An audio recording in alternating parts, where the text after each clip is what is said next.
ពេលទៅដល់មន្ទីរពេទ្យចិត្តពលរាជដាល់ហើយមួយជីវិតនេះប្រហែលជាត្រូវរស់បែបហ្នឹងតែក៏ល្អដែរអាចបំភ័យគូណាត់ជួបដែលគេបំណងអាក្រក់ពីព្រោះគ្មានបរិះណាដែលមិនខ្វល់ពីសម្រស់របស់ភរិយានោះទេខ្ញុំមិនខ្វល់ទេខ្ញុំមិនខ្វល់ទេ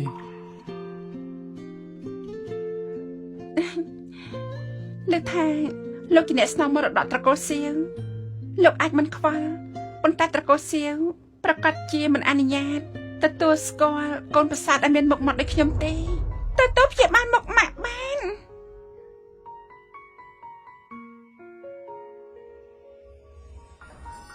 អរគុណទឹកចិត្តទូហើយទូទៅថ្ងៃមុខច្បាស់ជារកបានម៉ាក់ល្អហើយស្អាតជាងមីងទូមិនយកអ្នកមីងផ្សេងមកធ្វើម៉ាក់ទេទូនឹងប៉ាស្រឡាញ់តែអ្នកមីង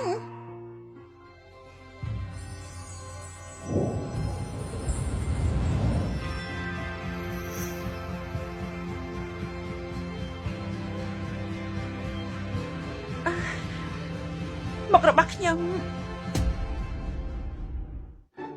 ម៉ាក់ស្អាតនេះទូនេះជាផ្កាយសំណាងហែងពេលនេះម៉ាក់អាចចុះលិខិតអាពាហ៍ពិពាហ៍ជាមួយលោកប៉ាបានហើយមែនទេប៉ារបស់ឯងគេធ្លាប់កុហកមីង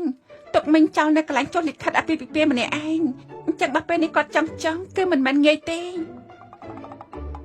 ហើយ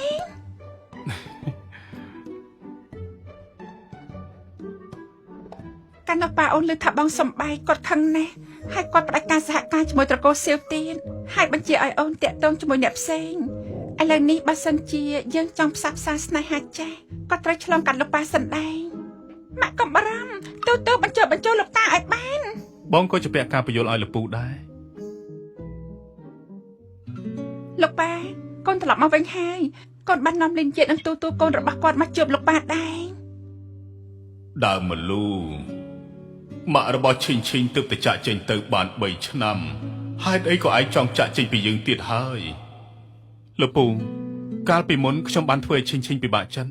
ថ្ងៃនេះខ្ញុំមកសុំទោសលពូដោយផ្ទាល់ក្រៅពីនេះបេះដូងរបស់ខ្ញុំចំពោះឈិញមិនដែលផ្លាស់ប្ដូរទេលពូសង្ឃឹមថាលពូអនុញ្ញាតឲ្យនាងរៀបការជាមួយខ្ញុំផងចុះ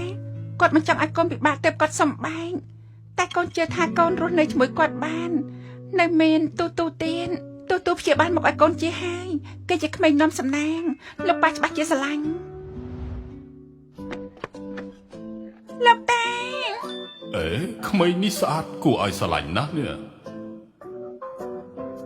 បើឯងស្ដាប់ពាក្យប៉ាកាត់ចិត្តពីអាក្មេងនេះប្រហែលជាឥឡូវនេះប៉ាមានក្មេងស្រីដែលគួរឲ្យស្រឡាញ់បែបដូចឆ្នេះបាត់ទៅហើយលោកប៉ារឿងស្នេហាគឺមិនអាចបង្ខំមួយជីវិតនេះកូនស្រឡាញ់តែអាយៈទេឯងធំហើយមានគំនិតផ្ទាល់ខ្លួនហើយបើឯងមិនស្ដាប់ពាក្យប៉ាទេឲ្យម្ដាយរបស់ឯងដែលស្លាប់ទៅនៅសម្រេចទៅលោកប៉ាម៉ាក់ស្លាប់3ឆ្នាំហើយ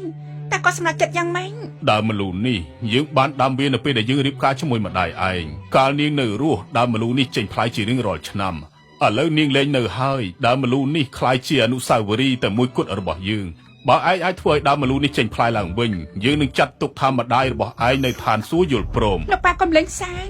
លោកប៉ាមិនសង្ឃឹមថាមួយជីវិតនេះពឹងផ្អែកលើកូនទេហេតុអីតើតែមិនមែនជាអាយានាងដ៏ថ្លៃថ្នូរនៃតកូលវិនរបស់យើងនេះមិនត្រូវការស៊ីស្មៅចាស់ទេ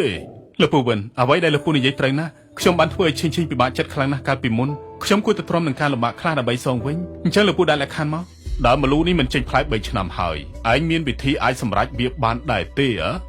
ទូមានវិធី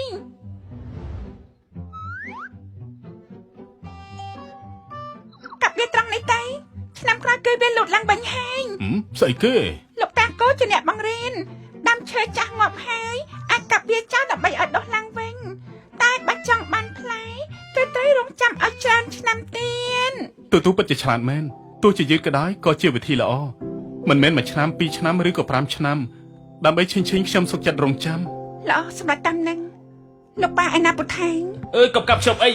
ខ្ញុំនៅអាចសង្គ្រោះបានពេលនេះខ្ញុំឈឺខ្លាំងណាស់ជួយព្យាបាលខ្ញុំផងទៅខ្ញុំប្រកាសជាហើយអ្នកណាកំពុងតែនិយាយ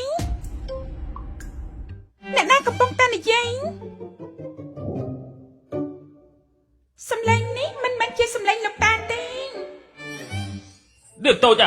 នាងស្ដាប់នឹងខ្ញុំនិយាយតាមបែបទេ ពិតជាគ្មានផ្កាយសំណាងដែលមានវិញ្ញាណល្អមែនឆាប់ជួយប្រាប់តាចាស់នេះទៅជួយព្យាបាលខ្ញុំផងខ្ញុំឈឺខ្លាំងណាស់បើមិនជួយព្យាបាលខ្ញុំទេខ្ញុំស្លាប់ពិតមែនហើយ ដាំមលូឈឺពោះព្រោះតែមានសត្វល្អិន